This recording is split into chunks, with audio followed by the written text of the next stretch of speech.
સમાચાર સામે આવ્યા છે અરવલ્લીથી તો ગુજરાત કોંગ્રેસના પ્રમુખ શક્તિસિંહ ગોહિલ અરવલ્લીના પ્રવાસે છે। માલપુરના મોરડુંગરી ખાતે વિજય વિશ્વાસ સંમેલનમાં હાજરી આપી છે। તો માલપુર તાલુકા કોંગ્રેસ સમિતિ દ્વારા આયોજન કરવામાં આવ્યું। વિજય વિશ્વાસ સંમેલનમાં પૂર્વ ધારાસભ્ય સહિત કોંગ્રેસના નેતાઓ, હોદ્દેદારો અને કાર્યકર્તાઓ ઉપસ્થિત રહ્યા। શક્તિસિંહ ગોહિલે પીએમ મોદી પર આકરા પ્રહાર કર્યા છે। તો પીએમ મોદી 10 વર્ષમાં કરેલ એક પણ સિદ્ધિનો જવાબ આપતા નથી। હાસ્યાસ્પદ વાતો દેશના વડાપ્રધાન પાસે ન શોભે તેવું શક્તિસિંહ ગોહિલ જણાવી રહ્યા છે।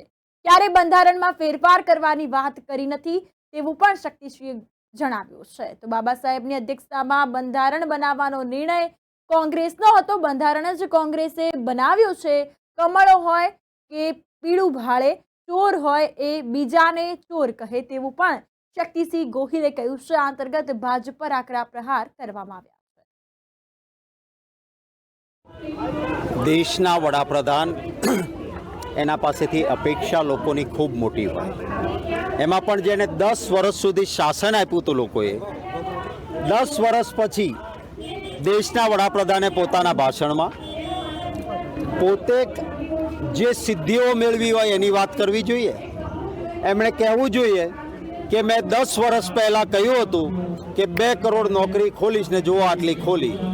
એમણે કહેવું જોઈએ કે મેં કહ્યું હતું કે મોંઘવારી નાબૂદ કરીશ પણ 400 રૂપિયાના ગેસના બાટલાના 1100 કેમ થયા, જવાબ આપવો જોઈએ। એમણે કહ્યું હતું કે ખેડૂતની આવક બમણી કરીશ, ખર્ચો બમણો થઈ ગયો, જવાબ આપવો જોઈએ। એમણે કહ્યું હતું કે ડોલર સામે રૂપિયો મજબૂત થઈ જશે, સૌથી કમજોર રૂપિયો થઈ ગયો, જવાબ આપવો જોઈએ। એમણે જવાબ આપવો જોઈએ કે ગુજરાતમાં કેમ પેપર ફૂટે છે, ભ્રષ્ટાચારથી પૈસા લેવાઈને બ્રિજ તૂટે છે, જવાબ આપવો જોઈએ।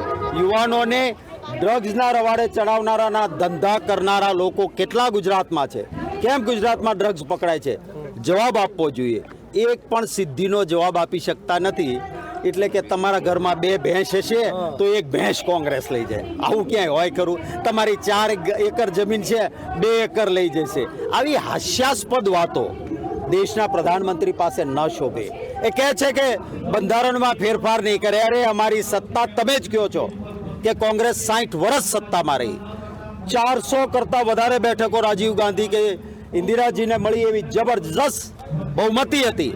શું અમે ક્યારેય બંધારણમાં ફેરફાર કર્યો ખરો? દાખલો તો બતાવે એક પણ। લેખિત એણે આપવાનું હોય જેનો ભૂતકાળ ખરાબ હોય। અમારો ભૂતકાળ પણ સાફ છે। બાબા સાહેબ આંબેડકરની અધ્યક્ષતામાં બંધારણ બનાવવાનો નિર્ણય કોંગ્રેસની બહુમતી હતી। એ કોંગ્રેસનો નિર્ણય હતો કે બાબા સાહેબ બંધારણ સમિતિના અધ્યક્ષ બને। આ બંધારણ જ કોંગ્રેસે બનાવ્યું છે। અમારે લેખિત રીતે હોય એ લોકોના દિલમાં લખાયેલું છે, અને અમારા પણ દિલમાં છે। કમળો હોય તે પીળું ભાળે, એમને બંધારણ બદલવું છે। ચોર છે બીજાને ચોર કે, આ રીતની પરિસ્થિતિ છે।